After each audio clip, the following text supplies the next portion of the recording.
Okay, welcome back. Hopefully you got your cold drink, and let's talk with our panelists. So we have with us three people from RSD, from Research IT Services, two researchers that you have seen already in the video before, and our new director of the Center for Advanced Research Computing. So let's start with our researchers. So if I can get Eleanor, please. So let's see. Could you tell us a little bit? You say I read in the video, but say introduce yourself again. And could you tell us one piece of software after your introduction, new or old, that has earned a place close to your heart, and why that was it? So I'm Eleanor Robson. I'm a historian of ancient Iraq, and I've been working with RSDG since pretty much the very beginning. Gosh, one piece of software. I think, I have a real soft spot for Emacs, for its great sort of flexibility. A very old school, I know, but it's probably showing my age. But I'm really at the level. I started out. I'm so old that I can remember when HTML was a thing before XML was invented, in the days when we used to hand code websites. So just having that kind of basic sort of functionality and the ability for, to add in little bits of one's own sort of modes in Emacs, where one could sort of just manage one's own code type, was really, really cool. These days, of course, the RSDG team does all that, so I don't actually get my hands on code anymore. So yeah, my memories are very much of the sort of 90s and early 2000s of happy coding days. Thank you, Leonard. Good. Could I have now Mihail Stamatakis, please? Hello. So regarding your question about what software I like, I would say I like the Ubuntu Linux operating system overall. And the reason is that I have tried, when I was a graduate student, I tried, switching from Windows to Linux, and probably it was a bit too early because there were things that were not working properly, like the drivers of my graphics card, the screen would just, mess up what it was showing, etc. And then I just abandoned the effort. But later, quite recently, I would say, I installed Ubuntu on my laptop, which was a bit too old to get Windows 10 in there, and I've been really happy with it. It's working perfectly, and I've been compiling and testing our software Zacros in there, and it's been very, very useful. So it was just a laptop that was about to retire, and I put Ubuntu there, and I'm working with it, and it's been very productive. Cool, thank you. And also the meaning of word Ubuntu, it has also like a very nice means humanity, right? Yeah, or all together as well. Yeah. Brilliant, thank you very much. Jonathan Cooper, you were also on our video, so could you also introduce and answer your question? Mm-hmm.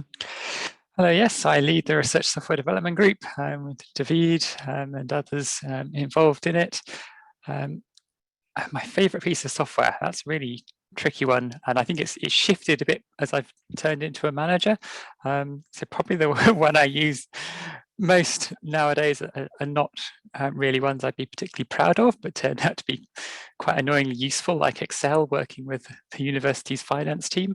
The requests Python library is a nicer piece that I make a lot of use of for interacting, particularly with the REST APIs on different cloud services, and just helps to manage a portfolio of projects. You can bring in info from lots of different systems and munge it in your Jupyter notebook and make sure these things will cross-check okay.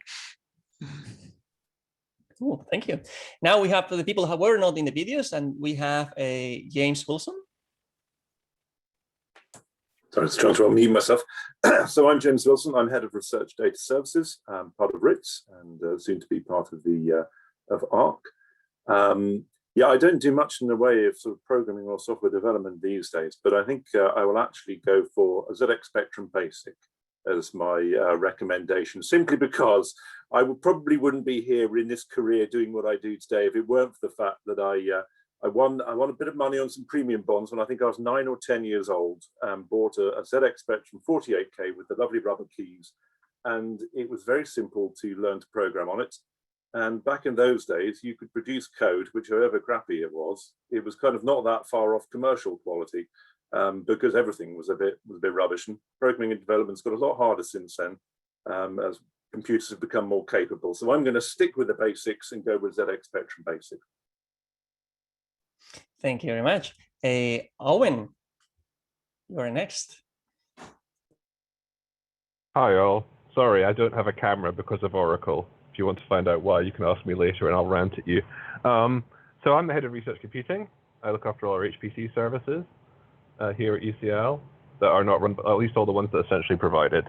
A piece of software I even tolerate. It's been difficult. I think maybe Firefox, actually. I think it's the piece of software I have the longest relationship with. I've been using computers a long time, but I've been using Firefox as a browser pretty much since it was a thing called Phoenix, which was at that stage a quote-unquote fast and light web browser, and oh god, how it's become an O-based behemoth since then. But at least it's not a Google product. So I guess that's probably the piece of software I trust most on my computer. Cool, thank you very much. And last but not least, James Hetherington. Hi everyone, I'm James Hetherington. I will soon be the director of the UCL Centre for Advanced Research Computing, which I hope I'll have a bit of an opportunity to say a few words about in this panel. I'm going to make my piece of software that I mentioned now be something I've only been using for about 2 months, which is Logic Pro. I've been learning to do music-y stuff over the last few months. And yesterday I managed to work out how to pick the lowest note out of whatever I was playing on my piano and force it to go to a bass accompaniment. So the bass guitar was just playing whatever I was playing on my piano, but just the lowest note. I wrote a little script to do that, so I was quite pleased. That's me currently. Cool, thank you. All right, so that gives us a kind of a quick overview of who we're having here in the panel. Please, all of you, remember the attendees, if you have any question that you want to be answered during this panel, click on the question and answer before button below and post your question there. If you can, you will also be given some time at the end of the panel to raise your hand, and you can say your question out loud if you want to. So let's start first with James telling us a bit of what ARC is and what we will get from the future before we get into some questions about different issues that we will ask to the rest of the people here in the panel.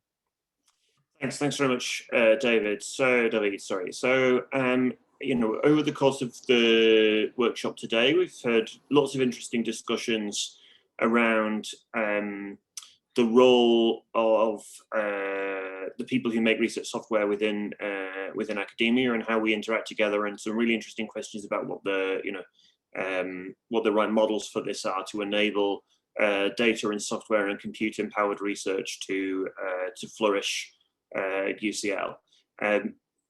We are going to be creating a new department in UCL, which I hope, if I working with you folks do this well, will really move this forward. This will be the UCL, the name is UCL ARC, Centre for Advanced Research Computing.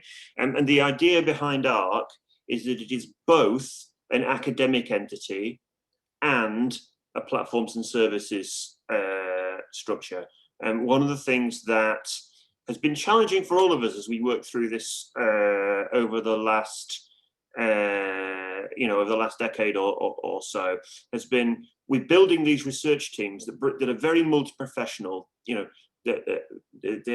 with academics who focus on solving the research questions, and with various flavors of research technology professionals who are part of that research team, the research software engineers, the data scientists, the data stewards, the systems engineers, the HPC experts, and so on. And there's been I don't think we've quite put the right labels on what it means to be part of this multidisciplinary and interdisciplinary research team working together to do data and computer-intensive research. And what we hope to achieve from this new department called UCL ARC is to create a place where we can, together as a community, whether we've come from an academic pathway or through research technology professional pathway, work together to make UCL be the absolute best possible place to do data and compute intensive research, and create these multidisciplinary teams. One of the things I'm really keen on is that, with ARC's research hat, we think reflectively about the how of creating the tools, practices, and systems that enable computational science and digital scholarship, but that we also use that research interest that we have in this to create the best possible platforms and systems and services to enable academic research across UCL to flourish. And the other part of the academic mission is the teaching and training that we do, build the syllabuses and the teaching courses to create generations of people in the future who are as fluent in their research domains of interest that they're excited about as they are in the software technologies and the data technologies and the computing technologies that enable that, and the curriculum of the future for digital scientists and scholars will bring that together, and that's within ARC's academic mission as well. So I'm really excited. I think that ARC should give us the chance, if we do it right, to bring all that's the best of what we've seen from those great videos of what RITS has been able to do with its role as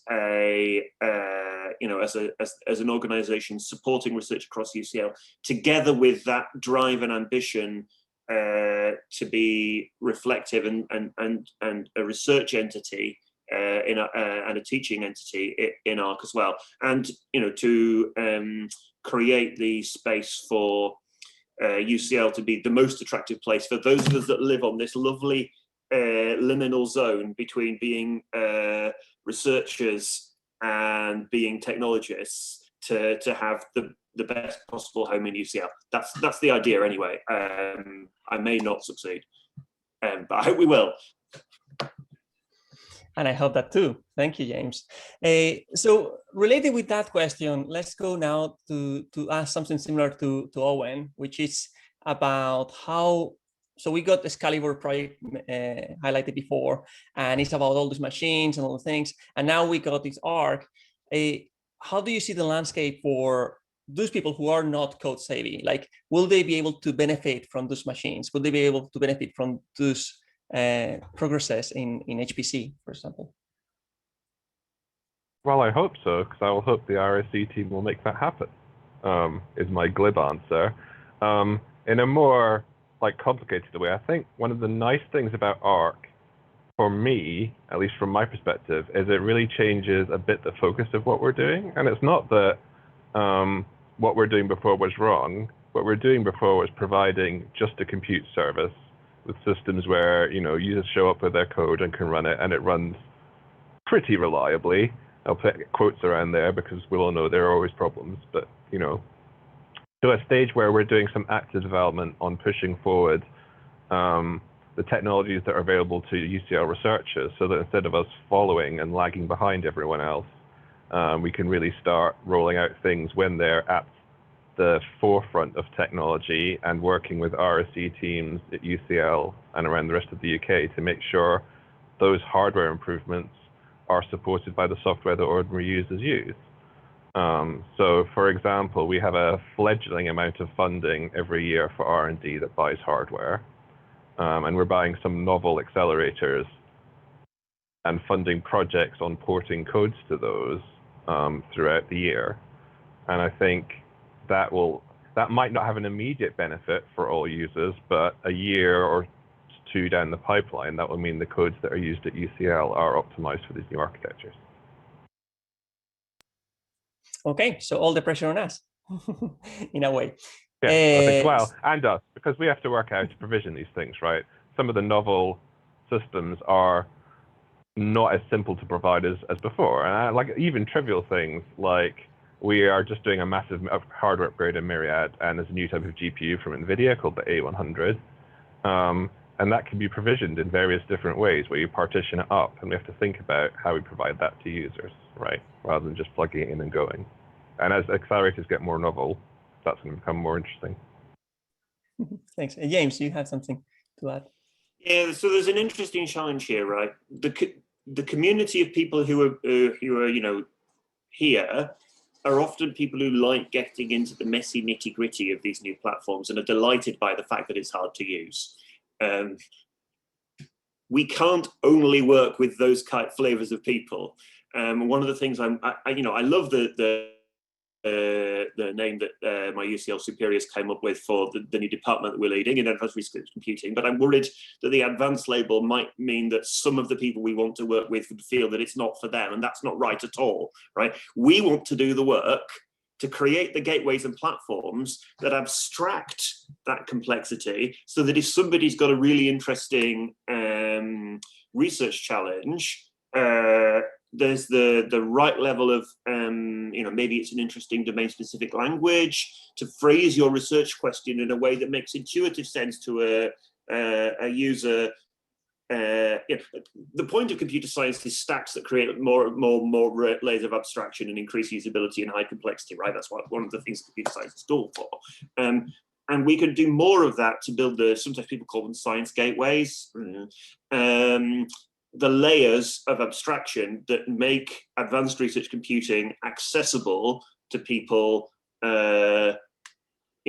however comfortable they are with the complexity lower down the stack, while still keeping the learning curve. I don't want to de-skill people either, or create barriers to people getting their fingers deeper into the dirt if they want to. So we also need to make sure those are kind of abstractions that let you choose the level of that stack you want to live at. But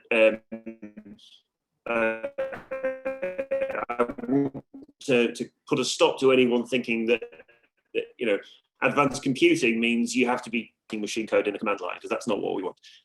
But you can if you want to, because it is cool.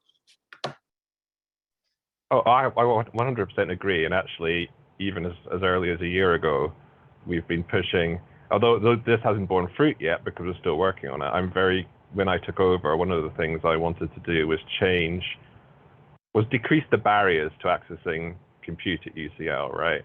Our systems as they are currently are very traditional and old-fashioned, because going back to maybe Eleanor's comment, a lot of us have been in computing a long time, and I'm very happy hacking away a command line using Vi and using a Fortran compiler, but that doesn't reflect our users necessarily. And I think what we want, partly because we're centrally funded out of the central pot, it's part of our mission to make sure that our resources are useful to as many people as possible. And like you said, that's people all, from the level of the stack we're at, where we're happy programming and fiddling with, compiler options, all the way up to people who just want to do their research. And I don't want the people in the latter group to be wasting their brain power on what could be described as computer plumbing, when they, should be curing COVID or other sort of science challenges.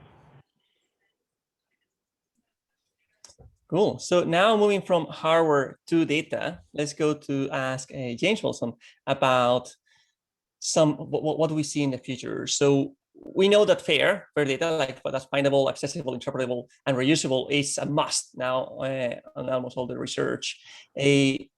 And James mentioned before about the data stewards, like as a new kind of a role in our future arc. How do you envision that the work of those people with the researchers, and in which ways we can help them to make the data fairer without having to be manually on top of them? And at the same time, how do you think like someone as a researcher can stop the fear of losing the control over the data like they have when they have it on their own device? Okay, yeah, so like Owen's team, my team in the past has tended to focus on infrastructure and having kind of services which are hopefully quite easy to use. So we have our research data storage service, we have a long-term repository for data that needs to be published. We are working at the moment on developing an electronic lab or electronic research notebook system. So providing this kind of infrastructure. the way I see the future going and our kind of future interactions with RSDG is more along the lines of how we actually get a bit more embedded and involved in the actual research that's going on, and how we can assist build these pipelines to kind of link up the data and link up the code with this kind of infrastructure for preserving, promoting data, enabling people to understand it. So the kind of FAIR principles you've been managing. So I think we see our long-term goal really is partly about reproducibility, research reproducibility, but also about creating confidence in data, enabling people to reuse data, to make sure that they understand what the data is really saying, that they reuse it, because at the moment that's one of the things that's not so easy. I mean, being from a humanities background like Ellen, and hopefully Ellen will sympathize a bit here, when you gather kind of data sets, there's all sorts of editorial decisions behind how the data is collected, how you describe it, and various other matters. And actually you learn in the humanities that you have to put quite a lot of effort into describing the data and how it has been acquired in order to make it reusable. In some other disciplines, it's kind of maybe taken for granted a little bit how the data is generated and what it can be used for. So I see our teams working together more closely to actually make sure that the code is, the relationship between data and code is clearly expressed, so people understand what code and what conditions generated what particular data, that we can link input data with output data, that we can build kind of pipelines for researchers for particular projects, where the metadata that you need to understand data can actually be collected as part of the research itself, rather than something that has to be appended to a kind of data record before you add it to effectively a library of data sets. So it really becomes much more part of this whole process, that you collect all the information you need to enable people to reuse data whilst you're doing the research itself. I think those are probably the key issues. Yeah, thank you. And from data, we pass now to software with Jonathan, and we ask him like, what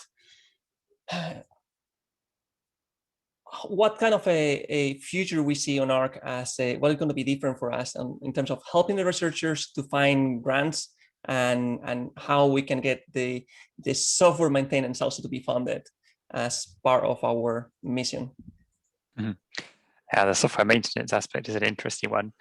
For the first bit, how we work with researchers, I don't think there will be a dramatic difference. We're hoping very much to grow the research software skills base within UCL, not just growing the team within ARC, but actually growing skills within the research communities, having research software developers who can have a good career path in UCL's faculties and departments, not just within a central group. So very much lobbying UCL with the high profile that we have as ARC to make a difference to how the organization works generally, so that researchers can focus on the software development and getting that to a good quality and making that a respected output for research, just as much as a publication track record or a public engagement impact, or through the teaching that they do. So that forms part of the academic promotions and career development framework, if you like. In terms of funding for maintenance of research software, I mean, that's a really big topic. Ultimately, I think it comes down to the value that you get from it and where it's used. So for software that is being used across a wide range of research, potentially even across multiple domains, you need to have some central finance pot to help underwrite that, because it becomes very difficult to fund it within an individual research project. It's just seen as sort of part of the environment that has to be funded as part of that research environment. For smaller pieces of software where they're very much more focused, I see a benefit of working with ARC, with RSDG, is that you can put a small percent FTE into research grants to say every research grant using this piece of software is going to contribute a sort of mini tax, if you like, to maintain it, to ensure that its quality is there, to add new features as necessary to help the researchers to integrate the novel work that they're doing with the underlying technology stack. And we have the flexibility to do that with the ARC style funding mechanisms. in a way that you can't if you've just got to employ a postdoc to do everything, because you have to have 100% FTE on the postdoc. We're much more flexible because we can contribute any percentage of FTE to a project according to the needs of that project. Thank you. Okay, so now we have an overview of the main kind of like pillars of ARC in terms of hardware, research, software, and data. Let's see with the researchers what kind of things they would like for the future. So I'm going to start with you, Eleanor. What would you have liked to know back when you started to work with us? Now, like if you're telling to a researcher to work with us, what is the kind of things that you would say, oh, it would have been better if our team would have done something, or you will have known something beforehand?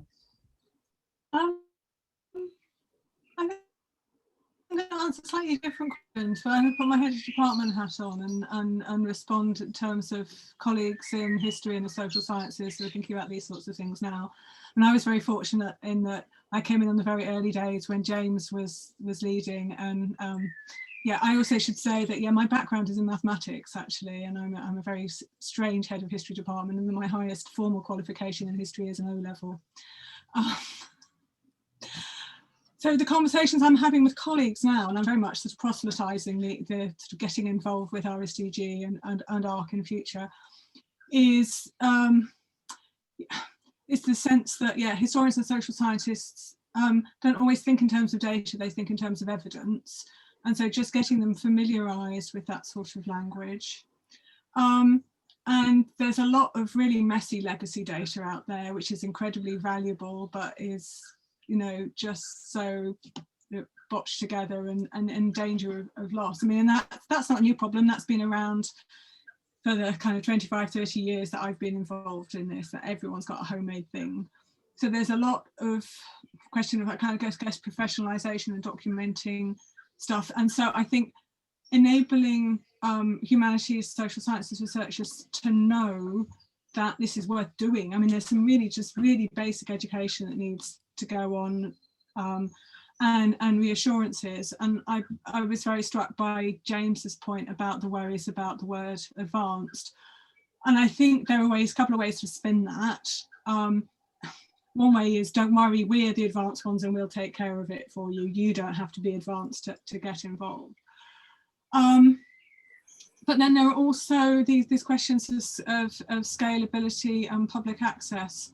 So one of the things that UCL has been very prominent in public discourse, particularly over the last year, is our very flagship Legacies of British Slavery database, which was created in 2009, so long before I came to UCL. And again, I think very much a homemade thing, but it's been an incredibly powerful engine in driving a research and therefore public discourse in the impacts of slavery in Britain, because it has digitized the records of payments of compensation to former slave owners in the 1830s by the British government, and which just led this massive economic boom in Britain, really on the back of so the slaves themselves weren't compensated, the enslaved people weren't, it was the owners were compensated for giving up their property. But so the conversations we're having with that group right now, which I'm facilitating with them and with RSDG, is how does that data live on? How does it grow? How does it become more accessible? And how do people do computational work with it at the moment? It's very searchable at the moment, but it's quite hard, more than just really just basic counting with.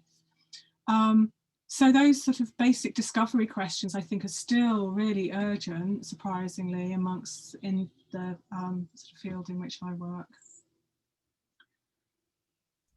Thanks. James, do you have Yes, so first of all, apologies, there's two cars in the street outside having a horn honking fight. So if that causes problems, I apologize.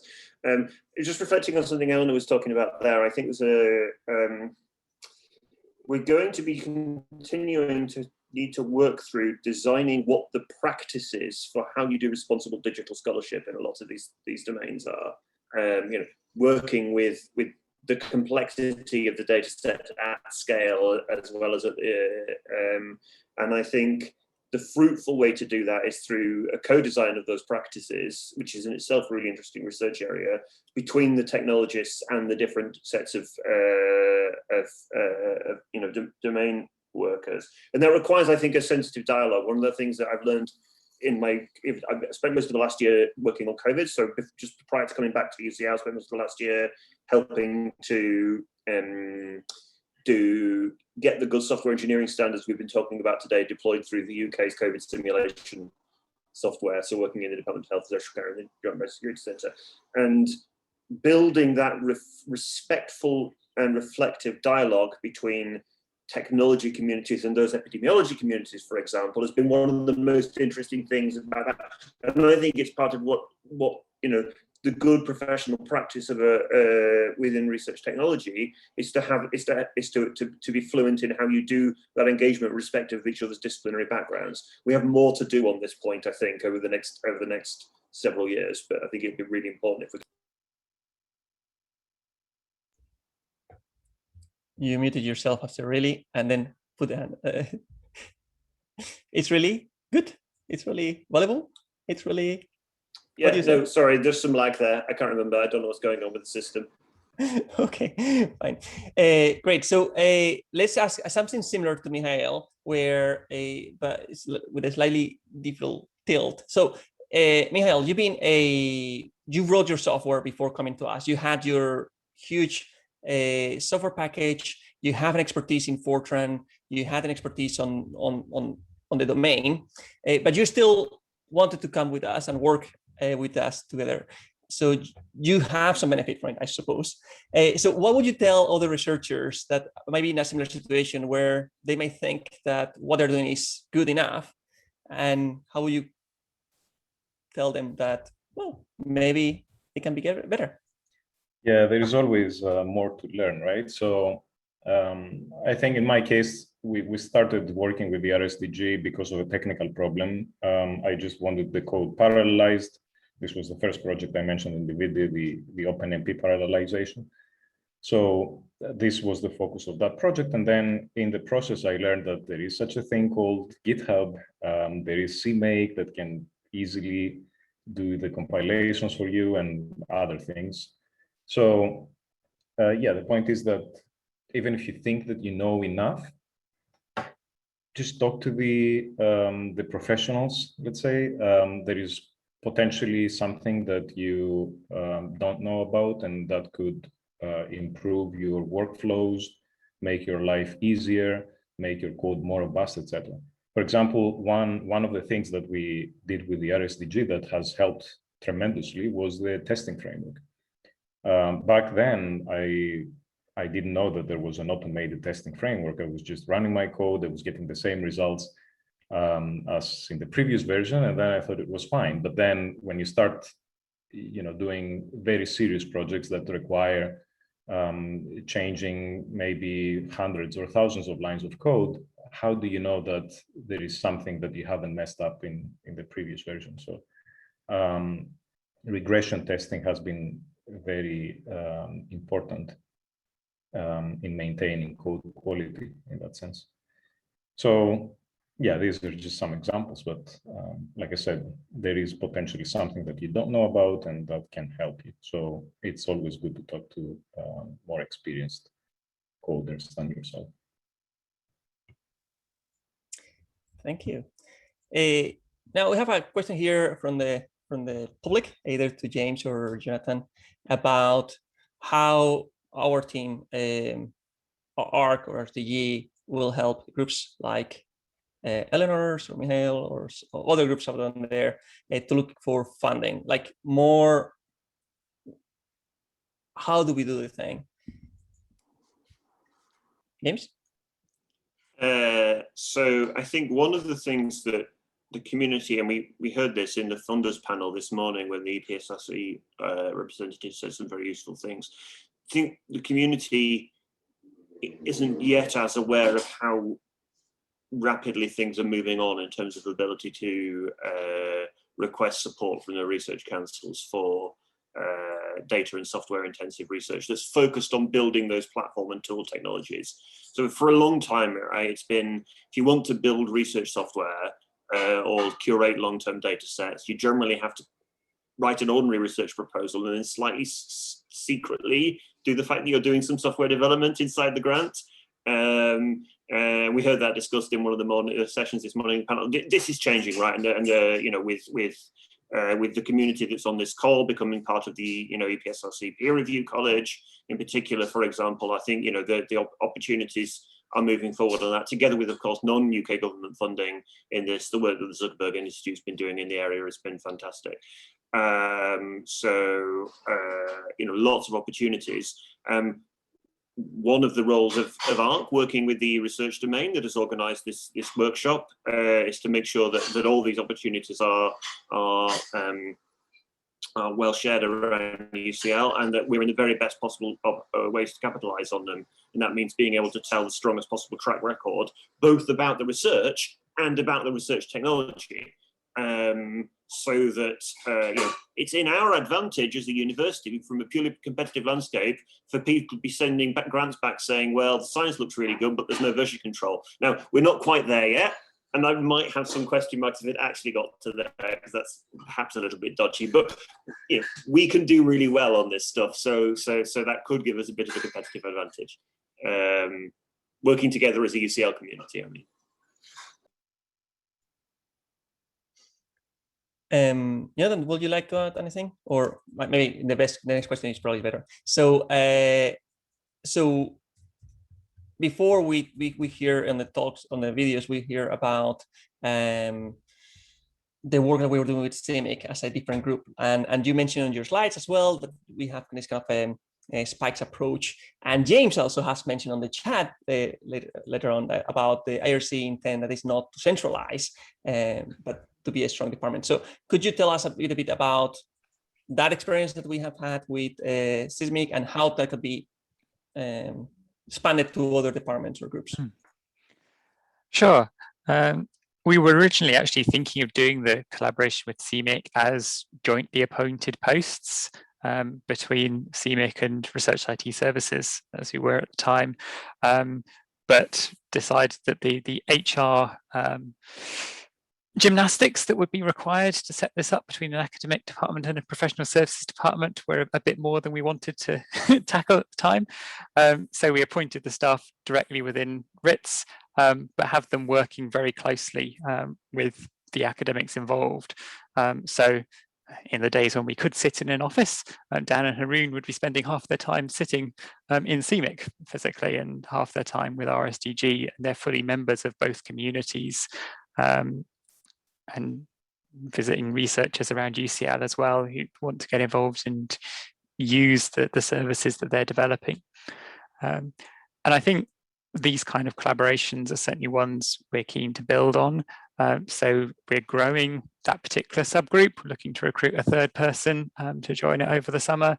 And as the demand specifically in imaging grows, then we'll continue to do that and have that sort of a mini RSDG, if you like, that's still part of the main group for the community, the extra support that we can provide for projects that aren't just medical imaging, but involve other technologies or research domains as well, but also fully part of the academic department.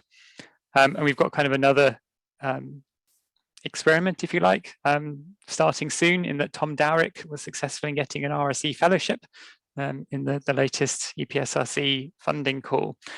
So he will be remaining in an academic post, but again, building up a little RSDG-like group that he runs, particularly for surgical related software and medical imaging in that particular space. So all of these groups, while they have a kind of semi-independence, and in Tom's case, a financial and structural independence as well, we still look to work closely together. And hopefully the model by which our group can operate and provide permanent contracts to staff and a career development pathway can actually be taken on by faculties or even larger departments across UCL, where they want specialists embedded within a particular research world, but still collaborating with research technology professionals across UCL. Cool. And this brings me a question to Eleanor now. Following that track, like if you were now the head of department group, what would you like to have as an RSE in the history department or humanities? Will be something like local, that you have 100% of that group, or you will think better something like as we have had till now? I do think the model we have right now is working very well, and because as the team bring to discussions I have about my work, or in the conversations I'm having with my colleagues on setting up other projects, there's all this sort of perspective from other projects. I mean, it could be that as RSEG or whatever it's called, the future scales up, there will be increasingly be specialists in, humanities, digital humanities, style computing, or database work, or whatever. But I think there's a great deal of, I think it's really quite refreshing to have people coming in and not so close to the subject that they're seeing things in familiar ways. I think that defamiliarization process is really helpful. And actually one of the things I've really loved about working with RSDG is doing stuff like taking the gang to the British Museum when we could, and just doing the basics of explaining what my project was about and why it mattered. And that kind of really refreshing interaction has been, I think, incredibly productive. And I really agree with you that from the point of view of the research software developer that I am, that I really like to be jumping to different domains and see how the skills I have are applicable to almost all of this, instead of being only on my physics corner, which, yeah, is fascinating, but the world is bigger than only physics, I think. Good. So I think we have answered all the questions that we have had so far from the attendees. James, you want to say something? Yeah. Yeah, so I typed an answer to one of the questions, which meant that it disappeared out of the open questions, but I wanted to answer it with words as well. I was trying to quickly get to an answer, and then also it didn't quite work out. So Ander Biguri asked, what was the timeline for ARC? You can't find much online. Will it have a set of fixed staff, or could people apply with their own research software and research ideas? So first of all, ARC doesn't exist until the 1st of August. And we are spending the time between now and then getting all of the sort of administrative procedures and HR and finance wrangling in place first, as we're going to be something which is both a research department and a professional services department. UCL is not very good at that kind of thing, and so we will need to, I'm currently doing, focusing the work on those kind of aspects. And then from 1st August, we'll be really focusing on the public presence and the sales and marketing aspect of it, building a website and that kind of thing. So that's why there's no process yet there, just task sequencing. In terms of how to engage, 2 mechanisms. One, most of the people who are part of ARC will not be employees who, I have a formal operational line over with them working for someone who works for me. Most of the people who are part of ARC will be have their substantive roles within other departments and faculties around UCL. And in particular, we'll be advertising for a number of associate directors, I hope between 2 and 4, who will be UCL academics with a partial secondment into ARC to help with me to lead ARC's research agenda. So look to that open competitive appointment process to create that set of associate directors in ARC when it emerges. Secondly, we will be expanding and increasing the number of people who are actually employed as research systems engineers, data stewards, data scientists, machine learning experts, etc., etc., etc. And as I say, I'm super keen that UCL creates lots of those kind of roles where you get to be somebody who focuses on your work as a research technologist and research active, and you will be able to publish papers and encouraged to publish papers and rewarded for publishing papers and winning grants and being a co-investigator or a principal investigator on grants if you want to, and you can focus on your research technology stuff if that's what you want to. And we want to create those kind of roles within ARC proper as well. So both of those opportunities should exist. Ends.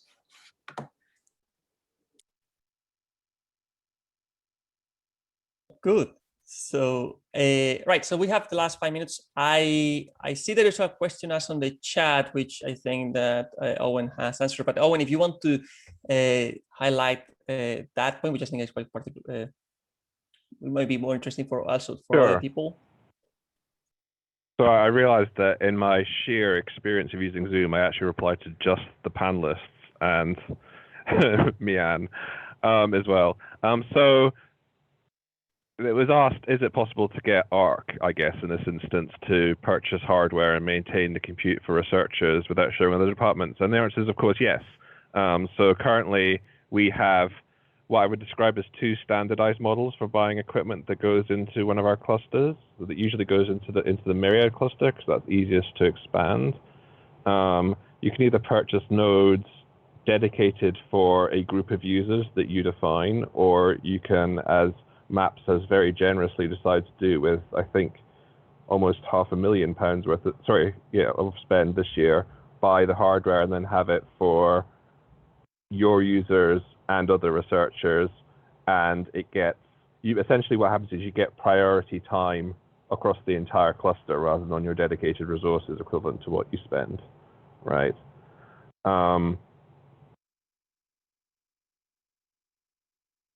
So yes, in chat, Mian is saying yes. That's the option 1.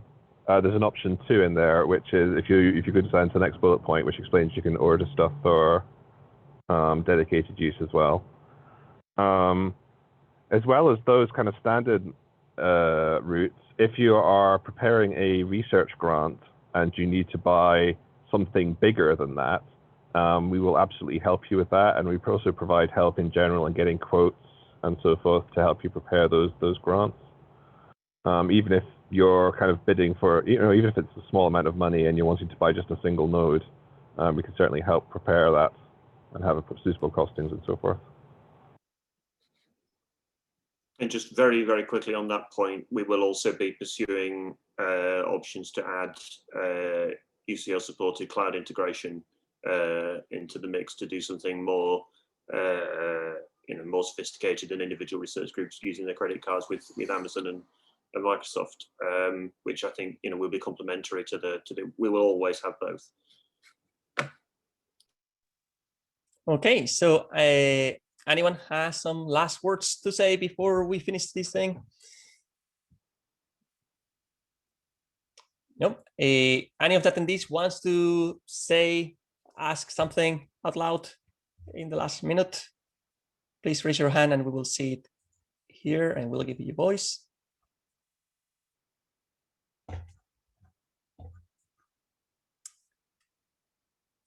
Okay, so that's not all for today. That's all for the session that we have booked as a festival code.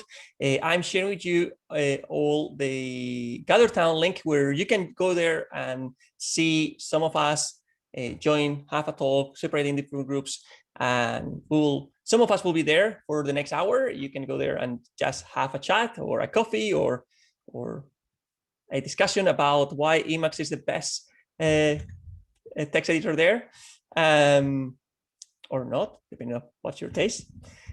I saw Owen there almost talking. And yeah, so that's all from us. Thank you very much for joining. Thank you again to all the panelists, Eleanor, Mihail, Jonathan, James, and Owen, and of course, James Hetherington, for coming back to UCL and bring back this kind of a new mission that we are also excited to participate. All right, so enjoy the rest of the week, enjoy the rest of the Festival of Code, and see you around. Yeah, David, see you everyone. Bye-bye. Bye, folks.